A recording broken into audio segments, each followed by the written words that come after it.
What's going on, guys, and welcome to my brand new series here on NCAA Football 13, the offline Dynasty mode I've been talking about. I made a video asking you guys who you wanted to see me play as, and then I made a video showing you who I would play as, the University of Texas at San Antonio Roadrunners. And so you can see I'm creating my coach, and I had no idea what to name him, so I took the coach from my favorite football show or movie, which is Friday Night Lights, the television series. I'm playing on Heisman difficulty. I put it on All-American difficulty for recruiting. I'm not sure of Heisman, how it's balanced, but I've played with All-American, I believe, in the past, and it went pretty well, and so I also made it so I could not be fired. This is a Roadrunners dynasty, and that is what it is staying. And since this is my dynasty, I am crafting the NCAA to my liking. I put Notre Dame in the Big Ten, and I'm taking Boise State out of the Mountain West and putting them into the Pac-12. I didn't make a ton of changes, like I didn't mess with anybody who was already in like a big conference, but I wanted to take some of these schools and just move them around a little bit. I didn't want Notre Dame to be independent anymore. I put them in a conference, and I've just been really looking forward to making this series. It is going to be a true rebuilding project for me,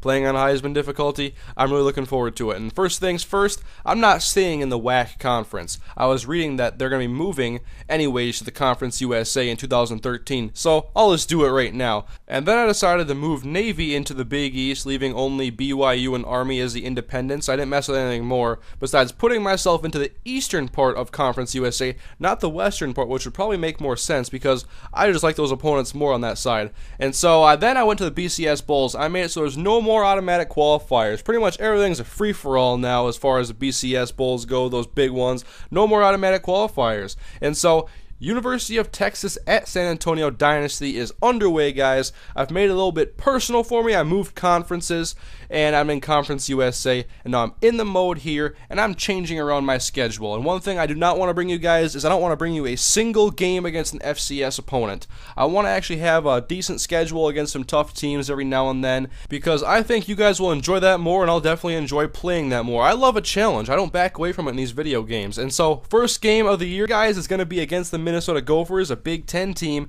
and then later in the year, I'm going to have us play against Texas, our only ranked opponent of the year. We're going to play against the Texas Longhorns. I mean, we are a school in Texas. We might as well play the best team in our state and try to eventually beat them at some point. But the rest of the schedule is against Conference USA opponents, and we will close the season against UTEP.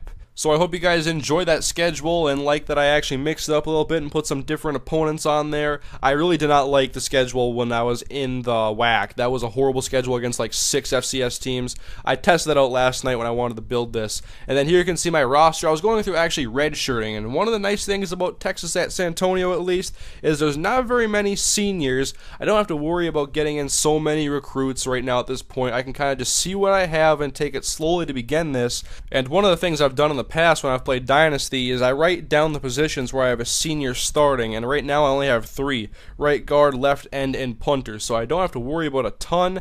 But I have a pretty poor team, and I have to work on building it through the offseason and recruiting, which is a lot of fun for me. I love taking the time to recruit and spending my time getting the prospects I want. Look at this. There is almost nobody on this team that isn't from the state of Texas, so we got to develop some more pipeline states, I guess they call them in this game, and hopefully get out of the state of Texas a little bit. But Texas, they put a lot of great talent, so I'm not too worried about it. And then I wanted to see what recruits had Texas at San Antonio in their top 5. And there's 7 players that actually wanted to come here. 1 3-star, a defensive tackle, a couple 2s, and a few 1s. So I'm going to have to try just to get 1-star guys to want to come here, it seems.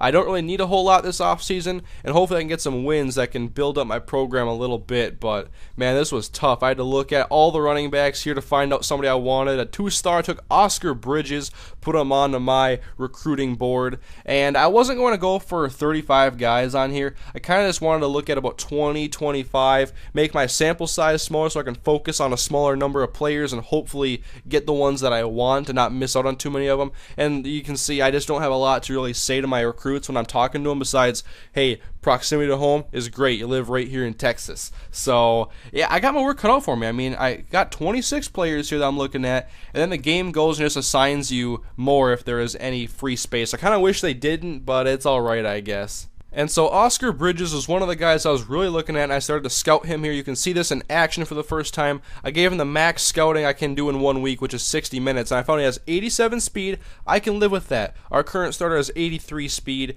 and I want someone faster for my offense, especially because I want to run a lot of shotgun.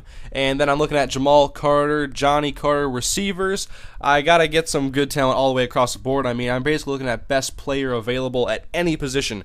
Whoever can make this team better and help them win more games is somebody I want on this team. And so here's Trey White. I'm scouting a receiver that has 59 catching. This is what I have to deal with here at the University of Texas at San Antonio. It's tough, but I love the challenge. I was going for Mike Smith there at cornerback, who was interested in Minnesota, so I'm going to try to rob him from them and hopefully play a tough game against them in week 2, which is the first game I will actually play.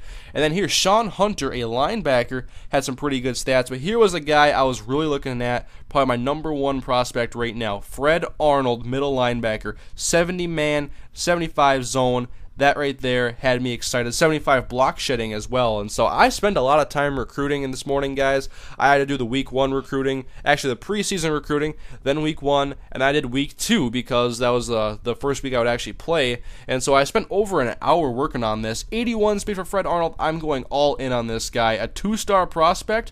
Pretty good ratings, though. I mean, I like this kid. He looks like a pretty good diamond in the rough. A gem is my recruiting or my scouting, whatever they're calling him. And so I hope you guys don't mind seeing all of this recruiting in the game, because I do want to show my recruiting when I make these episodes, and I'm probably going to do these in live streams as well, play the games and recruit with you guys, especially if you guys want to see that. I mean, I think I would have a lot of fun doing that. And so, of course, guys, leave a like on the video, comment on the video if you want to see more of this, and you want to see me put out these videos frequently. I think I would have a lot of fun doing it. I'll see how it goes when I get started, but I'm hoping that I really start getting deep into this Dynasty mode and have a lot of fun with it. And so I'm advancing now to week 2, which is the first game of the year against the Minnesota Golden Gophers at Minnesota. I know the rules. I'm not playing them at home. They wouldn't come here in real life anyway. And so the Roadrunners' first game is going to be against them. But just a little bit more recruiting, guys, to close out this episode. The next episodes won't have as much recruiting because I'm doing like 3 weeks worth of recruiting in this one video. That won't happen in the future. And so Fred Arnold's my guy.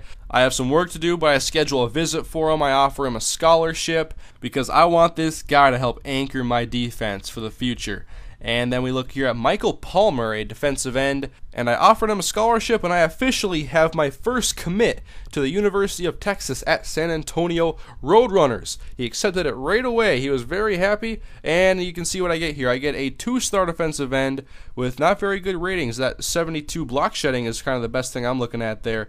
Mike Smith now talking bad about Minnesota, my next opponent, offering him a scholarship. Think about it, Mike. You want to come be a Roadrunner. And here I'm actually going for a 3-star prospect. I leapfrogged TCU going after this 3-star tackle. And so I don't think that All-American is too easy of recruiting, but I'll have to see how it goes after my first recruiting class, because I know it's realistic for me to get like 1 or 2 3-stars. Then here's this Johnny Carter receiver I was going for, and he's already committed to Texas Tech, and so I have to look at this Trey White guy with the 59 catching.